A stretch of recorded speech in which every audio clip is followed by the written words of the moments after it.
A very sweet good morning all of you. How are you? I hope you all are fine. Students, in our yesterday's class we start our revision part of haloalkane and haloalane.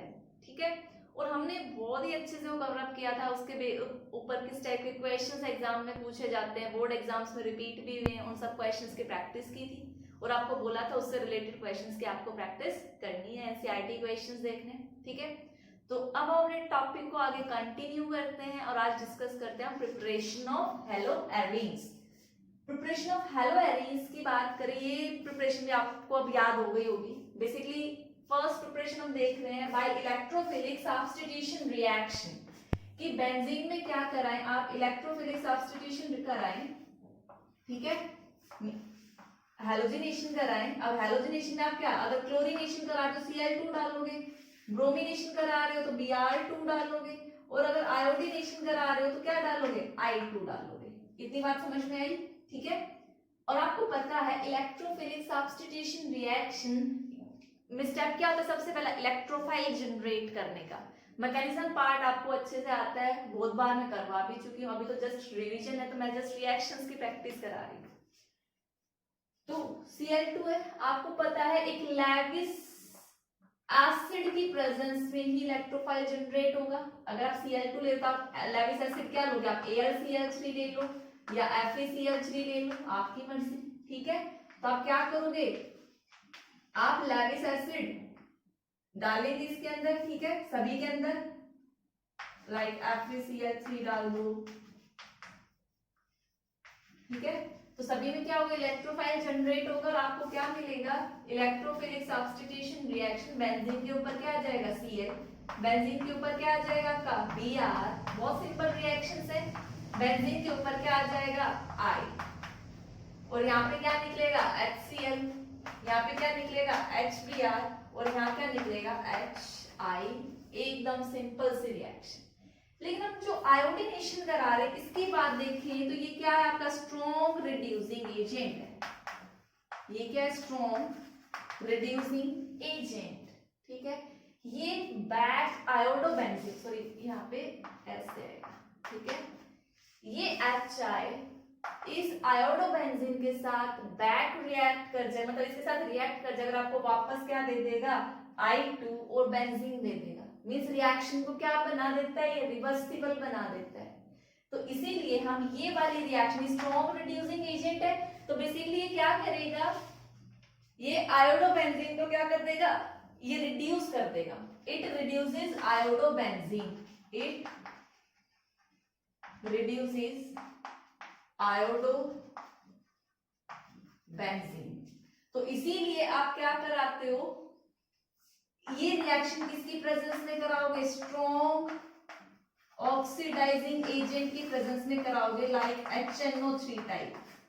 तो जब भी आप इस reaction को कराओगे आप इसमें क्या डालोगे, HNO3 डालोगे कि वापस से ये आयोडोबेंजीन के साथ रिएक्ट ना करे, ये HI HNO3 के साथ रिएक्ट करे. इतनी बात समझ में आती है. तो देखो हमने क्लोरोबेंजीन बना लिया, ब्रोमोबेंजीन बना लिया और आयोडोबेंजीन बना लिया. बात करें फ्लोरोबेंजीन की, मींस आपको ये बनाना हो बेंजीन के ऊपर F, तो इस मेथड से आप फ्लोरोबेंजीन प्रिपेयर नहीं कर सकते. इलेक्ट्रोफिलिक सब्स्टिट्यूशन की ये लिमिटेशन है, ये आपको याद रखनी होगी. ठीक है, तो ये थी हमारी इलेक्ट्रोफिलिक सब्स्टिट्यूशन रिएक्शन. स्टूडेंट्स देखो मैंने ये वाली जो पहली चीजें बताई भाई कॉपी की है, ये क्यों लिखा मैंने दोबारा, ताकि आप चीजें कंपेयर कर सको, मेरे पास स्पेस हो जाए ताकि मैं सारे रिएक्शन आपको यही समझाऊं. देखो भाई आपने ये कंडीशन ली तो इलेक्ट्रोफिलिक सब्स्टिट्यूशन में आपको ये वाली चीजें मिल गई, और फ्लोरोबेंजीन हम इससे प्रिपेयर नहीं कर सकते.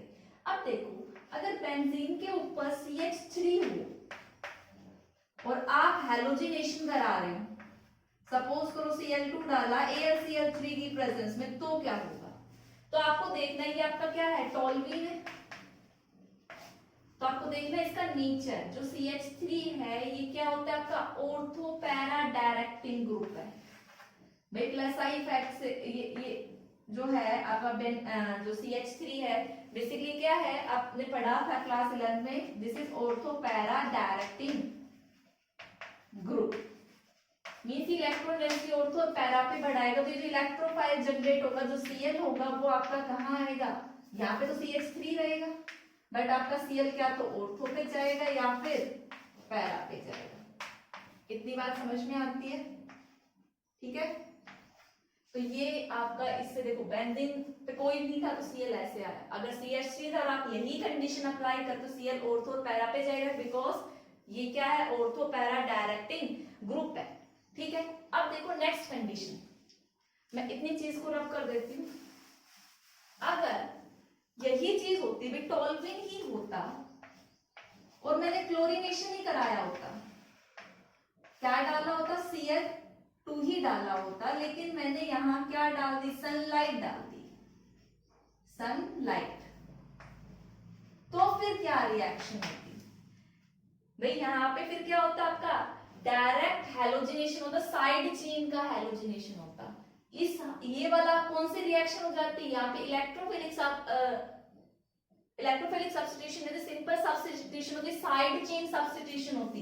ये जो CH3 क्लोरीन यहाँ और यहाँ आने की बजाय इस हाइड्रोजन को क्या कर देगा, रिप्लेस कर देगा, तो आपका क्या बन जाएगा CH2Cl।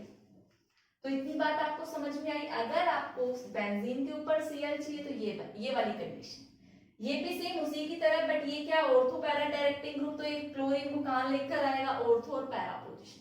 अगर आपको बेंजीन के ऊपर Cl नहीं चाहिए, आपको इस मिथाइल के ऊपर Cl चाहिए, तो आप क्या कराओगे, सनलाइट की प्रेजेंस में कराओगे सब्स्टिट्यूशन रिएक्शन।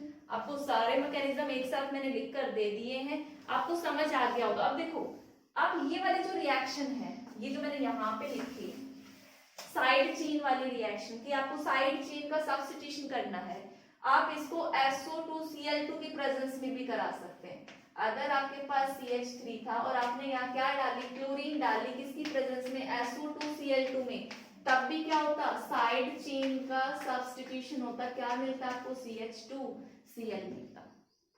तो अब आपको समझ में आ गया होगा किस कंडीशन में आपका हैलोजन कहाँ पे अटैक करेगा, ठीक है। और ये वही है, आप बोल सकते इसमें थोड़ा बहुत ट्रेसेस लोगे पर ऑक्साइड का, ट्रेसेस ऑफ पर ऑक्साइड, और यहाँ पे क्या निकलेगी, SO2 गैस और HCl गैस, ठीक है। तो इतनी बातें आपको समझ में आई होगी। तो आप इन रिएक्शंस को एक साथ नोट डाउन कर सकते हो। देखो बेटा, नेक्स्ट आप प्रिपरेशन कर सकते हो हैलोएरिन्स की फ्रॉम डाइजोनियम सोल्ट। देखो डाइजोनियम सोल्ट क्या होता है, बेंजीन के ऊपर N2Cl ग्रुप, ये क्या आपका बेंजीन डाइजोनियम सोल्ट, ठीक है। अगर मैं इसको ओपन करके लिखूं तो ये क्या है, N ट्रिपल बॉन्ड NCl, ठीक है। इसको हम बोलते हैं बेंजीन डाइजोनियम सोल्ट। इसके ऊपर प्लस चार्ज होता है, इसके ऊपर नेगेटिव चार्ज होता है, ठीक है। इसको आप ट्रीट कराओ कॉपर क्लोराइड के साथ, आप CuCl लो और इसको डिसोल्व करो किसमें, HCl में, ठीक है। तो आपको क्या मिल जाएगा, आपको मिल जाएगा Cl। भाई आप कॉपर क्लोराइड वाला सोल्ट ले रहे हो HCl की प्रेजेंस में, तो आपको Cl मिल गया। और इसी रिएक्शन को हम किस नाम से जानते हैं, सैंडमेयर रिएक्शन। ये रिएक्शन कौन सी आपकी नेम रिएक्शन है, काफी इंपॉर्टेंट है, सैंडमेयर रिएक्शन, ठीक है। अगर यहीं पे आपको क्या बनाना हो, Me आएगा, A नहीं E। अगर यहीं आपको ब्रोमोबेंजीन बनाना होता तो आप सिंपली देखो क्या लेते हैं, यहाँ पे भाई कॉपर क्लोराइड था, यहाँ क्या ले लोगे, उसी की कोरोस्पोंडिंग सोल्ट ले लोगे, कॉपर ब्रोमाइड ले लोगे CuBr, सोल्ट आप क्या लोगे HBr, तो आपका क्या बन जाएगा, बेंजीन के ऊपर Br। इस रिएक्शन को भी हम क्या बोलते हैं, सैंडमेयर रिएक्शन बोलते हैं, ठीक है। अब आयोडोबेंजीन जो है अगर आपको बनाना हो तो उसके लिए आप सिंपली क्या कर दो, इसको वार्म कर देते हैं हम Ki के साथ, Ki के साथ क्या कर दें, वार्म कर दे, तो हमें क्या मिल जाता है, आयोडोबेंजीन मिलता है। बट ये सैंडमेयर रिएक्शन नहीं है। सैंडमेयर हमने क्यों बोला है, जब बेंजीन डाइजोनियम सोल्ट आप ट्रीट कराते हो कॉपर क्लोराइड, या आप बोल सकते हो कॉपर का जो सॉल्ट है उसी के कोरोस्पोंडिंग हैलोजन एसिड में, तब वो रिएक्शन सैंडमेयर रिएक्शन कहलाती है। आयोडोबेंजीन भी बना किससे है, सोडियम डाइसोनियम सॉल्ट से बना है, बट वो Ki के साथ बॉन्ड करने पे बना है, तो इसका नेम बन तो जाएगा, बट उसको हम सेंडमेयर रिएक्शन नहीं बोलेंगे। इतनी बात समझ में आई? तो ये आयोडोबेंजीन बन गया, करेक्ट है, बट सेंडमेयर रिएक्शन नहीं है ये, इतनी बात याद रखना, ठीक है। अब देखो, अगर इसी की अगर आप मॉडिफिकेशन लेते हैं, इसी को मॉडिफाई किया, चल पहले ये देखो, अगर आपको आयोडोबेंजीन बनाना है तो कैसे बनाएंगे, एक और तरीके से। आयोडोबेंजीन जो नेम रिएक्शन है, आप क्या करो, आपने पहले आप इनको कॉपी करो, उसको मैं अलग सेपरेट कराऊंगी। तो स्टूडेंट्स आप सबने नोट कर लिया होगा, ठीक है। तो अब देखो, इसी के आगे की रिएक्शन आगे फॉरवर्ड करते हैं। आयोडोबेंजीन का आप लिख लेना। अगर हम यहाँ पे कॉपर का सॉल्ट या यूज ना करें, हम क्या करें, सिंपल कॉपर लें और आप HCl ले रहे हो, तो भाई उस केस में भी क्या बनेगा, आपका बेंजीन के ऊपर Cl बनेगा, बट वो एक नेम रिएक्शन सेंडमेयर नहीं कहलाएगी। उस रिएक्शन का नेम क्या है, गटरमैन रिएक्शन। क्या है, गटरमैन रिएक्शन। और एक रिएक्शन आप पढ़ चुके हो, गटरमैन कोच रिएक्शन, ठीक है। तो दोनों को कंपेयर करके पढ़ना, हमेशा याद रहेगा। तो देखो, अगर आपको ब्रोमोबेंजीन बनाना, तो आप क्या लो, कॉपर लो और HBr लो, तो आपका क्या बन जाएगा, बेंजीन के ऊपर Br। तो अगर कॉपर क्लोराइड है, CuCl है, तो सेंडमेयर रिएक्शन, और कॉपर HCl है, तो कौन सी रिएक्शन आपकी, गटरमैन रिएक्शन। किससे, बेंजीन डाइसोनियम सॉल्ट से, ठीक है। इतनी बात समझ में आई? अब देखो, आप इसको कैसे बना सकते हो, इसको हम बनाते हैं एनिलीन से। एनिलीन क्या होता है, बेंजीन के ऊपर NH2 ग्रुप। अगर आप एनिलीन में क्या डाल दो, आप सोडियम नाइट्रेट डाल दो, NaNO2, किसकी प्रेजेंस में, HCl की प्रेजेंस में, तो आपका क्या बन जाएगा, सोडियम डाइसोनियम सॉल्ट बन जाएगा। और टेम्परेचर अगर आप लिखना चाहो तो लिख सकते हो 0 से 5 डिग्री सेल्सियस। काफी बुक्स में केल्विन में लिखा होता है, केल्विन में भी लिख सकते हो, सेल्सियस में भी लिख सकते हो, ठीक है। तो एनिलीन से आप अगर देखो, यहाँ से कन्वर्जन्स बनते हैं, एग्जाम में आ गया कन्वर्ट एनिलीन इनटू क्लोरोबेंजीन, तो बेसिकली आपसे वो ये स्टेप पूछ रहा है।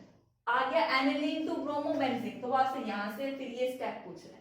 तो सबसे पहले आपको एनिलीन में NaNO2 HCl डालना पड़ेगा, फिर उसका सोल्ट, ये क्या है, ये benzene diazonium salt, benzene Dizo. देखो इस ग्रुप को क्या बोलते हैं, एजो ग्रुप बोलते हैं, इसीलिए डाइजोनियम आया, डाइएजोनियम सॉल्ट, ठीक है। तो ये बेसिक रिएक्शन थी जो मैंने एक साथ करा दी। यहाँ पे देखो दो नेम रिएक्शन आ रही है, एक सेंडमेयर रिएक्शन और एक गटरमैन, दोनों में इस चीज का डिफरेंस है, बस आपको ये याद रखना है, ठीक है। स्टूडेंट देखो, बात करें फिजिकल प्रॉपर्टी की, तो ये कलरलेस सॉलिड लिक्विड कैसा गैस होता है, कैसा वोलेटाइल, ये तो आपको लर्न करना पड़ेगा। तो बेसिकली मैंने लिख दिया है, जनरली कलरलेस होते हैं, सॉलिड लिक्विड गैस तीनों स्टेट्स में मिलते हैं। जनरली जो वोलेटाइल कंपाउंड होंगे, जो वोलेटाइल एल्काइल हैलाइड या एराइल हैलाइड होंगे, वो क्या होंगे, स्वीट स्मेल के होंगे, ठीक है। तो ये बेसिक प्रॉपर्टी। जो मेन क्वेश्चन पूछा जाता है एग्जाम में, वो कहाँ से आता है, मेल्टिंग एंड बॉइलिंग पॉइंट से आता है। और आपको पता है इनके बॉन्ड्स में क्या है, पोलैरिटी है। क्यों पोलैरिटी है भाई, ये RX है आपका, ये इलेक्ट्रोनेगेटिव है, डेल्टा नेगेटिव है, डेल्टा पॉजिटिव है। एराइल हैलाइड भी होगा तो उसमें भी कम पोलैरिटी हो, लेकिन पोलैरिटी तो है, ठीक है। तो ड्यू टू पोलैरिटी और मॉलिक्यूलर फोर्स ऑफ अट्रैक्शन, तो आपका मेल्टिंग पॉइंट क्या होगा, ज्यादा। देखो मेल्टिंग पॉइंट बेसिकली क्या होता है, अगर किसी के बीच में फोर्स ऑफ अट्रैक्शन है तो उस बॉन्ड को तोड़ना डिफिकल्ट है, तो उस चीज को मेल्ट करना क्या होगा, डिफिकल्ट। तो हमें basically force of attraction check करना है, किसमें ज्यादा है और किसमें कम है। तो देखो, जब यहां से यहां बढ़ रहे हो, यहाँ पे तो 4 हाइड्रोजन है, यहाँ 3 हाइड्रोजन 1 फ्लोरीन, कार्बन तो भाई एक कार्बन चेन है, लेकिन आप एक एक हाइड्रोजन को देखो फ्लोरीन से रिप्लेस किया, हाई मोलिकुलर मास। फिर फ्लोरीन से ज्यादा मास किसका है, क्लोरीन का। क्लोरीन से ज्यादा किसका है, ब्रोमीन का, फिर आयोडीन का। इट मींस आप अगर कैलकुलेट करके भी देखोगे, तो जब आप यहां से यहां जाओगे तो बताओ मोलिक्यूलर मास क्या हो रहा है, मोलिक्यूलर मास इंक्रीज हो रहा है। मोलिकुलर मास इंक्रीज होने से आपका मेल्टिंग बॉइलिंग पॉइंट भी क्या होता है, इंक्रीज होता है, ये याद रखना, ठीक है। नेक्स्ट में देखो, आप यहाँ पे क्लोरीन का नंबर क्या है सेम, बट अब जो साइज क्या हो रहा है, कार्बन चेन का साइज इंक्रीज हो रहा है, तो बेसिकली साइज इंक्रीज हो रहा है तो भाई मॉलिक्यूलर मास इंक्रीज हो रहा है, तो इसका भी क्या होगा, ज्यादा होगा। ठीक है, नेक्स्ट में देखो मॉलिक्यूलर मास क्या है, कांस्टेंट है, जितने कार्बन है, जितने क्लोरीन है, जितने हाइड्रोजन है, सभी में फिक्स है, मींस ये आइसोमेरिक है, स्ट्रक्चरल आइसोमेरिज्म शो कर रहा है।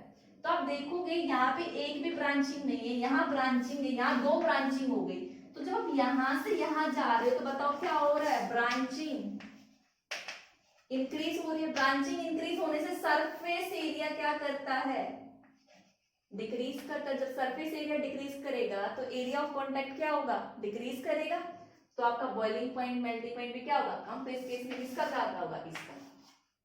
ठीक है, आई होप सभी को मेल्टिंग बॉइलिंग पॉइंट का कंसेप्ट यहाँ पे समझ आया होगा। ठीक है स्टूडेंट्स, आप अगर सॉल्युबिलिटी की बात करें तो देखो बेशक इसका पोलर नहीं, जनरली हम बोलते हैं पोलर सॉल्वेंट, जो पोलर सब्सटेंस होगा डिसॉल्व होगा पोलर सॉल्वेंट्स में। ठीक है, यहाँ पे आपका एल्काइल हैलाइड क्या है, पोलर नेचर का, तो उसको सॉल्युबल होना चाहिए किसमें, वाटर में सॉल्युबल होना चाहिए, बट वो वाटर में नहीं होता, वो जनरली किसमें होते हैं, आपके ऑर्गेनिक सॉल्वेंट्स में सॉल्युबल होते हैं। ठीक है, सॉल्युबल होने का बेसिकली वही रीजन है, क्या होगा भाई, आरएक्स का जो बॉन्ड है तोड़ने के लिए ज्यादा एनर्जी चाहिए, और जो वाटर के साथ इंटरेक्शन की एनर्जी होगी वो क्या होगी, कम, तो कंपनसेट नहीं कर पाएगी, इसीलिए क्या ये वाटर में कम सॉल्युबल है। ठीक है, अब देखो नेक्स्ट अगर हम इनकी केमिकल प्रॉपर्टीज की बात करते हैं। ठीक है, यहाँ पे हमारी फिजिकल प्रॉपर्टी खत्म होती है।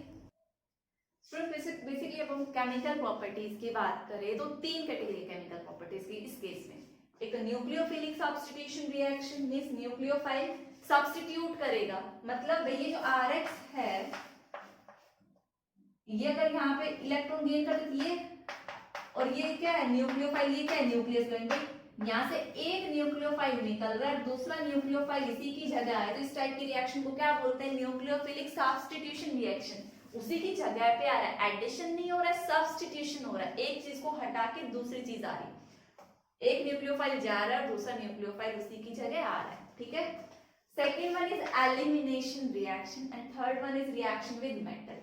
और ये जो न्यूक्लियोफिलिक सब्स्टिट्यूशन है यहाँ हम दो टाइप की पढ़ेंगे, आपकी SN1 and SN2, exam point of view से वेरी वेरी इंपॉर्टेंट है। तो बेसिकली हमारा नेक्स्ट टॉपिक रहेगा ये दोनों रिएक्शंस। ठीक है स्टूडेंट्स, देखो ये हमारी SN1 रिएक्शन है और SN2 सीक्वेंस वाइज पढ़ते देखो भाई। SN1 का मतलब क्या है, सब्स्टिट्यूशन न्यूक्लियोफिलिक 1 है तो यूनिमोलिक्यूलर रिएक्शन, ये सब्स्टिट्यूशन न्यूक्लियोफिलिक बायमोलिक्यूलर रिएक्शन। ठीक है, अब देखो मैंने लिख दिया फर्स्ट ऑर्डर रिएक्शन होती है, ये कौन से ऑर्डर की है, सेकंड ऑर्डर की। इसमें जो रेट ऑफ रिएक्शन है वो डिपेंड करता है सिर्फ एल्काइल हैलाइड की कंसंट्रेशन पे, और यहाँ पे डिपेंड करता है एल्काइल हैलाइड की concentration as well as nucleophile की कंसंट्रेशन, इसीलिए ऑर्डर कितना हुआ है, 1-1, 2 ऑर्डर हुआ है। ठीक है, अब देखो ये जो पॉइंट लिखे हैं मैंने, ये जब मैकेनिज्म समझोगे तब समझ आएगा। तो पहले अब हम क्या देखते हैं, इसका मैकेनिज्म। तो देखो इसके मैकेनिज्म में सबसे पहला स्टेप होता है formation of carbocation, formation of carbocation. Base सबसे पहले आपका कोई भी कार्बन है, ये R, सपोज करो ये अल्काइल हैलाइड, मैंने टर्शरी अल्काइल हैलाइड दिया, ये X था, और ये जो स्टेप होता है ये कौन सा स्टेप है, स्लो स्टेप है। और केमिकल काइनेटिक्स में हमने पढ़ा था स्लो स्टेप पे क्या होता है, रेट डिटरमाइनिंग स्टेप है, RDS है। तो यहां से क्या होगा भाई, यहां से न्यूक्लियोफाइल क्या होगा आपका, एलिमिनेट करेगा, तो आपका क्या होगा, यहाँ से X माइनस तो निकलेगा और क्या बनेगा, C R R R और पॉजिटिव। यहाँ पे क्या बना है, कार्बोकैटायन बना है, और कार्बोकैटायन में कार्बन की हाइब्रिडाइजेशन क्या होती है, sp2 होती है। ठीक है, तो अब सेकंड स्टेप क्या होगा, attack of nucleophile, X minus तो निकल गया, अब आपका क्या होगा second step, attack of nucleophile. Nucleophile इस पे अटैक करेगा, तो देखो दोनों चांसेस है, ये जो sp2 बना, sp2 कैसा होता है आपका, प्लेनर होता है। ठीक है, अब देखो आपने ये सब ऊपर का देख लिया होगा, मैं ये 2 पॉइंट्स मिटा रही हूँ, रब कर रही हूँ। ठीक है, तो जो सेकंड स्टेप है वो मैं यहाँ लिख रही हूँ। तो ये जो sp2 आपका कार्बोकैटायन बना, ये क्या है, प्लेनर है। sp2 हाइब्रिडाइजेशन प्लेनर होती है, ठीक है, ये प्लेनर स्पीशीज है और इसके पास एक pa ऑर्बिटल sp2 खाली है। तो आपका न्यूक्लियोफाइल ऊपर से भी अटैक कर सकता है और नीचे भी। मींस सपोज करिए जो x निकला है ये यहाँ था पहले, x यहाँ से निकला ऊपर की साइड से, ठीक है, तो आने वाला न्यूक्लियोफाइल सेम साइड x की साइड भी अटैक कर सकता है और नीचे के साइड से भी। तो आपके दो प्रोडक्ट बनेंगे, ठीक है, मींस आपका प्रोडक्ट क्या हो सकता है, सेम साइड मतलब इस साइड से। अब जब इस साइड से बनेगा तो आपका उसको हम क्या बोलेंगे, रिटेंशन इन कन्फिगुरेशन। और अगर दूसरे साइड से अटैक किया तो उसको क्या बोलेंगे, इन्वर्जन। अगर इस साइड से अटैक किया न्यूक्लियोफाइल तो रिटेंशन, और अगर दूसरी साइड से अटैक किया, नीचे से किया और एक्स आपका पहले ऊपर था, तो ये क्या हो जाएगा आपका इन्वर्जन। ये क्या है, रिटेंशन, और ये क्या है, इन्वर्जन। इतनी बात समझ में आई, ठीक है। तो देखो पहला step formation of carbocation, slow step पे यहाँ से X निकल गया, कार्बोकैटायन बना, ये एक प्लेनर स्पीशीज है जो बना दिए। अब आने वाले के लिए स्पेस खाली है, वो चाहे सेम साइड से अटैक करे जहां से X निकला है। सपोज करो X पहले यहाँ अटैक कर, यहाँ पे अटैच था, तो आने वाला न्यूक्लियोफाइल भी यहीं आके लगा, तो उसको हम क्या बोलेंगे, रिटेंशन, RETENTION, रिटेंशन। और नीचे अगर रिवर्स ठीक उसके अपोजिट लगता है तो इन्वर्जन। तो याद रखना SN1 में हमेशा क्या होता है, रेसिमाइजेशन होता है। रेसिमाइजेशन क्या होता है, जहां पे रिटेंशन और इन्वर्जन दोनों होते हैं। और ये एग्जाम में क्वेश्चन पूछा भी गया है, इस ईयर बोर्ड एग्जाम में आया था कि आपका रेसिमाइजेशन कौन से मैकेनिज्म में होता है, SN1 और SN2। तो रेसिमाइजेशन मतलब इन्वर्जन और रिटेंशन दोनों, ठीक है। 50-50% जहां पे होता है उसको हम क्या बोलते हैं, रेसिमाइजेशन बोलते हैं। तो SN1 में क्या होता है आपका, रेसिमाइजेशन होता है, रिटेंशन और इन्वर्जन बोथ टेक प्लेस, तो उसको हम क्या बोलते हैं, रेसिमाइजेशन। तो ये आपको आ गया होगा समझ में। तो देखो ये रेट डिटरमिनिंग स्टेप था, तो रिएक्टेंट में कंसंट्रेशन में क्या है आपका, RX है, एल्काइल हैलाइड है, तो रेट किस पे डिपेंड कर रहा है, RX पे। कार्बोकैटायन की फॉर्मेशन हुई है, ठीक है, और ये रिएक्शन होती है किस मीडियम में, पोलर प्रोटिक सॉल्वेंट। भाई एक तो पोलर सॉल्वेंट और साथ में प्रोटिक का मतलब वो H+ भी देता, उस मीडियम में ये रिएक्शन होगी। लाइक H2 क्या है, H+ देता है, साथ में पोलर भी है, तो H2 क्या है आपका, पोलर प्रोटिक सॉल्वेंट। वही SN2 की बात करें तो यहाँ पे जो आपका पहले न्यूक्लियोफाइल है वो और जो अटैक करने वाला न्यूक्लियोफाइल है, दोनों स्टेप एक साथ होंगे। जैसे सपोज करो आपका ये है ये X इधर है और ये मान लो H है, मैंने मीथेन लिया, प्राइमरी ले लिया, ठीक है। तो अब यहाँ पे क्या है, कोई न्यूक्लियोफाइल को अटैक करना है, तो न्यूक्लियोफाइल क्या करेगा, बैक साइड से अटैक करेगा और यहां से ये निकलेगा। तो रिएक्ट आपका क्या होगा, ये H और इधर की साइड से कौन आया, न्यूक्लियोफाइल, ये H और ये H, और यहां से क्या निकल गया, X-। तो देखो अटैक ऑफ न्यूक्लियोफाइल और लीविंग ग्रुप ऑफ X दोनों क्या हो रहे, सेम उसमें हो रहे हैं। यही स्टेप क्या होगा आपका, रेट डिटरमाइनिंग स्टेप होगा। इसमें देखो न्यूक्लियोफाइल की कंसंट्रेशन भी और एल्काइल हैलाइड भी, तो रेट आपका दोनों पे डिपेंड करता है।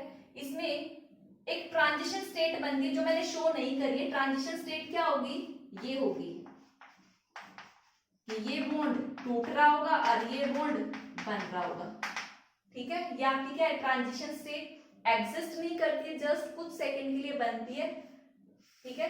तो यहाँ पे देखो जिस तरफ X था न्यूक्लियोफाइल उसी साइड या तो उसे ठीक अपोजिट साइड आता है, तो यहाँ पे क्या होता है, कन्फिगुरेशन का इन्वर्जन। तो आप बोल सकते हो SN2 में तो सिर्फ इन्वर्जन होता है, यहाँ पे क्या होते हैं, दोनों होते हैं, रिटेंशन भी और इन्वर्जन भी, जिसको हम क्या बोलते हैं, रेसिमाइजेशन। और ये पोलर सॉल्वेंट में तो होगा लेकिन एप्रोटिक होगा, मतलब H+ नहीं भी देगा तो भी चलेगा, लेकिन सॉल्वेंट कैसा होना चाहिए, पोलर। तो ये कुछ बातें थी SN1 के बारे में और SN2 के बारे में, एग्जाम में काफी बार पूछी जाती है, तो आप इनको ध्यान से नोट करो। तो स्टूडेंट देखो एग्जाम में क्या होता है, काफी बार ऑर्डर दे देते हैं, आपसे पूछेंगे ऐसे काफी क्वेश्चन एनसीईआरटी में मिलेंगे, आपको प्रैक्टिस करनी है कि किसमें SN1 फास्ट होगी, किसमें SN2 फास्ट होगी। वेरी सिंपल क्वेश्चन है। देखो SN1 को क्या चाहिए, फॉर्मेशन ऑफ कार्बोकैटायन, कि जितना जल्दी आपका X निकले उतना उसके लिए अच्छा है। ये बात समझ में आई? तो चलो मैंने पूछा इसमें आप मेरे को SN1 का ऑर्डर बताओ, तो यहाँ पे जिस केस में आपका फॉर्मेशन ऑफ कार्बोकैटायन सब में क्या है, X है, ठीक है। बट ये कैसा अल्काइल हैलाइड है, ये टर्शियरी अल्काइल हैलाइड, ये सेकेंडरी, ये प्राइमरी, ये मिथाइल, ठीक है। अगर यहाँ कार्बोकैटायन बनेगा तो टर्शियरी बनेगा, और आपको पता है टर्शियरी कार्बोकैटायन क्या होता है, सबसे ज्यादा स्टेबल होता है। तो SN1 किस पे डिपेंड करता है, formation of carbocation, stability of carbocation. तो सबसे ज्यादा कार्बोकैटायन की स्टेबिलिटी कहाँ है, यहाँ है। तो सबसे ज्यादा SN1 किसमें होगी, इसमें होगी, फिर इसमें होगी, फिर इसमें, और फिर इसमें। आप बोल सकते हो क्योंकि यहाँ पे टर्शियरी कार्बोकैटायन बनेगा, यहाँ सेकेंडरी, यहाँ प्राइमरी, और यहाँ मिथाइल कार्बोकैटायन। तो स्टेबिलिटी सबसे ज्यादा इसकी है, तो SN1 किसमें ज्यादा होगी, इसमें होगी। इतनी बात समझ में आई? अब देखो नीचे वाले में भी मैं SN1 पूछ रही हूँ, तो आपको क्या करना है भाई, SN1 फॉर्मेशन ऑफ कार्बोकैटायन पे जितना ज्यादा कार्बोकैटायन इजीली बने, मींस जितना इजीली ये निकले। तो देखो एक तो है आपका ये RI आयोडीन में, ये बॉन्ड लेंथ ज्यादा होती है, फिर BR थोड़ी छोटी, RCl में थोड़ी और छोटी, और RF में थोड़ी और छोटी। तो देखो आपको पता है ये ग्रुप हमारा इजीली निकलना चाहिए, तभी ये कार्बोकैटायन बनेगा। ये बॉन्ड लेंथ ज्यादा बड़ी है तो ये इजीली लीव कर जाएगा यहाँ से, ये बॉन्ड लेंथ थोड़ी छोटी है तो इसके कंपैरिजन में कम स्लो लीव करेगा, और यहाँ पे तो बॉन्ड लेंथ क्या बहुत छोटी, तो इस क्लोरीन को निकलने के लिए ज्यादा मेहनत करनी पड़ेगी। तो आपको बताओ किसमें कार्बोकैटायन की इजीली फॉर्मेशन होगी, I इजीली लीव कर रहा है, तो यहाँ पे formation of carbocation R positive की इजीली होगी। तो SN1 किसमें फास्ट होगी, इसमें, फिर इसमें, और फिर इसमें। इतनी बात समझ में आई? ठीक है। देखो ये ऑर्डर थे SN1 के। अगर मैं यही इन्हीं में बात करती SN2 के ऑर्डर क्या होंगे, तो देखो SN2 क्या बोलता है कि आपका न्यूक्लियोफाइल अटैक करेगा। तो देखो अगर यहां से न्यूक्लियोफाइल अटैक कर रहा है, और मींस न्यूक्लियोफाइल का अटैक और इसका निकलना एक साथ होगा, ये अटैक इजीली कब करेगा, जब क्राउडिंग यहाँ क्या हो, कम हो। और यहाँ पे तो देखो तीन तीन बल्कियर ग्रुप है, यहाँ पे दो बल्कियर ग्रुप है, यहाँ पे एक बल्कियर ग्रुप, और यहाँ इतना कुछ है नहीं, 3 हाइड्रोजन है। तो यहाँ से तो इसको जगह ही नहीं मिल पाएगी कि इस कार्बन के पास आ पाए, तो SN2 तो यहाँ होगी नहीं। यहाँ थोड़ा सा स्पेस मिलेगा इसके कंपैरिजन में, तो इससे तो क्या होगा, न्यूक्लियोफाइल का अटैक इजी होगा।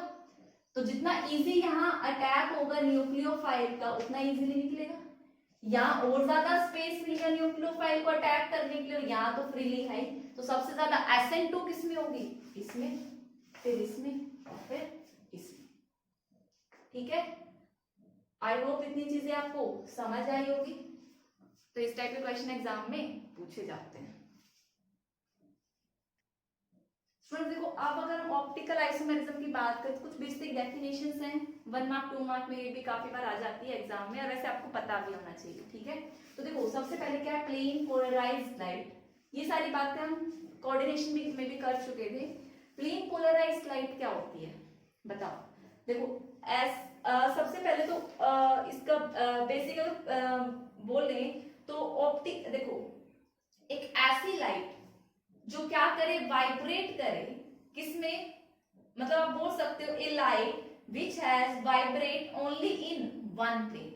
ठीक है भाई, आपका देखो एक ऑर्डिनरी लाइट होती है जो क्या होती है, ये एक सोर्स है जो ऑर्डिनरी लाइट आपको दे रहा है। आप इस लाइट को किस में से पास करा दो, निकोल प्रिज्म में से पास करा दो, निकोल प्रिज्म में से पास करा दो, तो इसकी जो वेवलेंथ है वो वाइब्रेट करेगी एक डायरेक्शन में, उसी को हम क्या बोलते हैं, प्लेन पोलराइज्ड लाइट बोलते हैं। इतनी बात समझ में आई। अब देखो ऑप्टिकल एक्टिविटी क्या होती है। भाई आपका एक सब्सटेंस है, ये सब्सटेंस था कोई, मैंने इसमें ले लिया, ये सब्सटेंस है आपकी, ये कौन सी लाइट है, प्लेन पोलराइज्ड लाइट है, आप इसको पास करा रहे हो। अगर ये सब्सटेंस इस लाइट के पाथ को चेंज कर दे, लेफ्ट में या राइट में, क्या तो इसको ये लेफ्ट में रोटेट कर दे या राइट में रोटेट कर दे, तो इस इस फिनोमिना को क्या बोलते हैं? Optical activity. और उस सब्सटेंस को क्या बोलेंगे? Optically active substance. अगर इस सब्सटेंस में भी कोई भी सॉल्यूशन था मैंने बना लिया और उसमें से मैं ये plane PPL, plane polarised light pass कर रही हूँ, वो अगर लेफ्ट में रोटेट होती है तो उसको हम क्या बोलते हैं? लेवो रोटेटरी, लेवो रोटेटरी। और अगर वो राइट में होती है तो उसको हम क्या बोलते हैं? Dextro rotatory. ठीक है, लेवो रोटेटरी एल को लेफ्ट को माइनस साइन से दिखाते हैं या फिर स्मॉल एल से। दो रिप्रेजेंटेशन है, क्या तो माइनस एल से दिखाओ या स्मॉल एल से। और डेक्स्ट्रो रोटेटरी को क्या तो आप प्लस से दिखाओ या डी से दिखाओ, डेक्स्ट्रो। ठीक है, अगर कोई सब्सटेंस प्लेन पोलराइज्ड लाइट का पाथ लेफ्ट में रोटेट करे लेवो रोटेटरी, राइट में रोटेट करे तो डेक्स्ट्रो रोटेटरी। ठीक है, अब बात करें एसिमेट्रिक सेंटर, कायरल, कार्बन या स्टीरियो सेंटर। तीनों एक ही नाम है, कुछ भी बोल सकते हो। ये चीज क्या है? देखो, एसिमेट्रिक कार्बन कौन सा कार्बन होगा या एक कोई भी मॉलिक्यूल कायरल कार्बन कब बोला जाएगा? जब कार्बन की चारों वैलेंसीज क्या हो? अलग अलग हो, ए बी सी और डी। वो सेंटर क्या बोला जाएगा? कायरल सेंटर, कायरल सेंटर या कायरल कार्बन। और उस सब्सटेंस को हम ए कायरल भी बोलते हैं, मतलब वो ऑप्टिकली जिसके अंदर कायरल सेंटर होगा वो कौन सा फिनोमिना शो करेगा? ऑप्टिकल एक्टिविटी का। तो एग्जाम में क्वेश्चंस आते हैं यहाँ से कि आइडेंटिफाई करो कि किसके अंदर कायरल कार्बन है, किसमें नहीं है। सपोज करो मैंने आपको ये दे दिया CH3, इधर भी क्या है? CH3 है, यहाँ पे H है, यहाँ पे क्या है? OH है और यहाँ CH2 है। मैंने कहा आइडेंटिफाई द कायरल सेंटर। तो देखो, कार्बन के चारों वैलेंसीज पे क्या होना चाहिए? डिफरेंट होना चाहिए। तो इस कार्बन पास 3 हाइड्रोजन होगा, ये भी कायरल सेंटर नहीं है। फिर इस वाले पे आप इसके साथ 2 हाइड्रोजन आ गए, तब भी नहीं है। इसके पास 3 है, ये भी नहीं। लेकिन इस कार्बन के पास एक पे तो क्या है? देखो पूरा CH3 अटैच है। एक साइड क्या है? CH2 CH3 है। एक साइड क्या है? H और एक साइड क्या है? OH। इट मींस ये सेंटर क्या है? कायरल सेंटर है। ठीक है, तो एग्जाम में काफी बार आता है कायरल सेंटर आइडेंटिफाई करने को। तो आप देखना जो मॉलिक्यूल आपको गिवन उसमें किस कार्बन की चारों वैलेंसीज डिफरेंट है, वो सेंटर क्या होगा? आपका कायरल सेंटर होगा। उस कार्बन को हम क्या बोलेंगे? Chiral carbon. ठीक है, अब देखो, एक कायरल कार्बन पहचानने का तरीका और है, अगर उसकी mirror image non super imposable आ जाए। ठीक है, अगर क्या हो? Mirror image non super imposable. जैसे देखो, आपके पास C है, ऐसे अल्फाबेटिकल ऑर्डर के अकॉर्डिंग बता रही हूँ। इसकी मिरर इमेज बनाओगे तो C आपको ऐसा दिखेगा, दिखेगा। इस C को इसके ऊपर उठा के देखो, क्या वो सुपर इम्पोज कर रहा है? एग्जैक्ट पोजीशन पे आ रहा है? नहीं आ रहा है। इट मींस इन दोनों की क्या है? Non super imposable, non super imposable mirror image, mirror image. ठीक है, तो ये जो सब्सटेंस होगा इसको आप क्या बोलोगे? मींस ये कैसा होगा? ये कायरल होगा। ये जो होगा ये कैसा होगा? कायरल होगा, अगर आपको मिरर इमेज से बताना हो तो। ठीक है, अब देखो, जैसे O है आपका या फिर H ले लो, H आपका अल्फाबेट है, इसकी मिरर इमेज बनाओगे तो H ऐसा ही बनेगा, मिरर इमेज में ऐसा ही दिखेगा। इसको उठा के इसके ऊपर रखो, सेम एज इट इज आएगी। इट मींस यहाँ पे क्या है? Non super imposable. वो कैसी है? Super imposable. ये वाला ऑब्जेक्ट ठीक इसके ऊपर आएगा, इसकी मिरर इमेज पे सेम इमेज आ रही है, तो इसको हम क्या बोलेंगे? No super imposable mirror image. और ये कैसा होगा? A chiral. जिसमें एक जैसी इमेज नहीं आती वो नॉन सुपर इम्पोजेबल, जिसमें एग्जैक्ट ऊपर नीचे आ जाए वो सुपर इम्पोजेबल। तो नॉन सुपर वाला होता है आपका कायरल और सुपर इम्पोजेबल वाला क्या होता है? ए कायरल। आई होप इतनी बातें आपको समझ आई होगी, तो आप इन सबको फटाफट नोट डाउन करो। स्टूडेंट्स देखो, अब आता है इनैंशियोमर क्या होते हैं और रेसिनिक मिक्सचर क्या होते हैं। देखो, इनैंशियोमर्स क्या होते हैं? वो ऑप्टिकल आइसोमर्स, भाई ऑप्टिकल एक्टिव तो होना चाहिए। ठीक है, जैसे अभी मैंने बोला था, जैसे ये एग्जांपल दिया था C का, अब non super imposable mirror image और ऑप्टिकली एक्टिव भी मींस प्लेन पोलराइज्ड लाइट के पाथ को चेंज भी करे। तो ऐसी non super imposable mirror image को क्या बोलते हैं हम? इनैंशियोमर्स बोलते हैं। जैसे भी ये कार्बन है, एक तरफ हाइड्रोजन है, एक तरफ क्लोरीन है, एक तरफ ब्रोमीन है और एक तरफ आयोडीन है। मैं इसकी मिरर इमेज बनाऊं तो ये हाइड्रोजन तो ऊपर दिखाई देगा, ब्रोमीन नीचे की तरफ ही दिखाई देगा, लेकिन आयोडीन इधर दिखाई देगा, क्लोरीन इधर। जो जितना दूर होता है मिरर इमेज में भी उतना ही दूर दिखाई देगा। अब इसको उठाओ और इसके ऊपर रखो, कैसी होगी भाई? Non super imposable mirror image, पहली बात, ठीक है। और साथ में ये सेंटर भी क्या है? कायरल सेंटर है, ऑप्टिकली एक्टिव सेंटर है। तो ये non super imposable mirror image है और साथ में ऑप्टिकली एक्टिव भी है। तो ऐसे चीजों को इन फर्स्ट और सेकंड को हम बोलेंगे क्या? They are enantiomers. तो ऑप्टिकली एक्टिव सब्सटेंस, ये ऑप्टिकली एक्टिव है, चारों बैलेंसेस डिफरेंट है, पढ़ी थी हमने। और इसकी इमेज जो बनी वो क्या है? Non super imposable mirror image है। तो इट मींस ये दोनों क्या होंगे? एक दूसरे के इनैंशियोमर्स होंगे। इतनी बात समझ में आती है। अब देखो, means non super imposable mirror image है, इसमें से ये दो बंदे, एक जो प्लेन पोलराइज्ड लाइट को लेफ्ट में रोटेट करेगा, एक किसमें करेगा? राइट। एक लेफ्ट में करेगा, एक राइट में। अगर इन इनैंशियोमर्स की अमाउंट सेम हो, मींस ये डी और एल जो हो ये सेम हो, तो उसको हम क्या बोल देते हैं? रैसिमिक मिक्सचर, ठीक है। भाई किसी सब्सटेंस में सपोज करो ये आपका RX था और यहाँ पे कोई न्यूक्लियोफाइल आ रहा था और बनने वाले ने न्यूक्लियोफाइल रिटेंशन भी करा और इन्वर्जन 50-50 बनाया। अब 50-50 का जो रेशियो होगा वो क्या होगा आपका? रैसिमिक मिक्सचर। इसको एक आप एग्जांपल के थ्रू समझ सकते हैं, वो मैं आपको अभी बताती हूँ। तो स्टूडेंट्स देखो, ये क्वेश्चन है, ये एक सब्सटेंस है, इसमें आपको -x भाई ये निकलेगा और y एक न्यूक्लियोफाइल वो इसकी जगह आएगा। अब देखो आने वाला, हमने दो मैकेनिज्म पढ़े थे भाई, न्यूक्लियोफिलिक सब्स्टिट्यूशन हो रही है तो आने वाला सेम साइड से भी आ सकता है और डिफरेंट साइड से भी। अगर ये x निकल रहा है, सपोज करो y भी उसी डायरेक्शन में जा रहा है, ये आपका C2H5 ये dash dash below the plane और ये सॉलिड लाइन से अबव द प्लेन और y उसी की जगह है जहां x था, तो इस कॉन्फ़िगरेशन को हम क्या बोलते हैं? रिटेंशन, ठीक है। और अगर निकलने वाला जो x है उसके ठीक अपोजिट साइड में y जाए तो आपका क्या बनेगा? भाई x इधर था, उसने कॉन्फ़िगरेशन चेंज कर ली, C2H5, ठीक है, ये आपका CH3, आने वाला y इधर आ गया, तो आपका क्या होगा? यहाँ पे क्या हो गया? इन्वर्जन हो गया, ठीक है। तो आप क्या बोलोगे? भाई इधर था वो आ गया इधर, तो ये क्या हो गया? इन्वर्जन। अब कुछ केस में ऐसा हुआ आपने y पे डाला और मतलब y डाला, x निकला और दोनों केसेस बन गए, भाई इसको नंबर 1 दे दो, इसको नंबर 2 दे दो, 1 प्लस सेकंड हुआ 50-50 बन गए, तो उसको हम क्या बोलते हैं? रेसिमाइजेशन। क्या बोलते हैं? रेसिमाइजेशन, ठीक है। तो स्टूडेंट्स यहाँ पे हमारा ऑप्टिकली एक्टिव वाला पार्ट खत्म होता है, ठीक है। एग्जाम में पूछा जा सकता है किसके पास कितने कायरल कार्बन है, SN2 किसमें फास्ट है, किसमें स्लो है, ठीक है। तो अब बेसिकली हमारी कुछ रिएक्शंस रह गई है न्यूक्लियोफिलिक सब्स्टिट्यूशन की, ठीक है। तो कल ज्यादा बड़ा टॉपिक नहीं है, रिवीजन पार्ट का 10-15 मिनट का हमारा टॉपिक बचा है, तो वो हम कंप्लीट कर लेंगे और उसके साथ साथ हम नेक्स्ट चैप्टर का रिवीजन भी स्टार्ट कर देंगे, ठीक है। तो that's all for today's lecture. Thank you and have a nice day.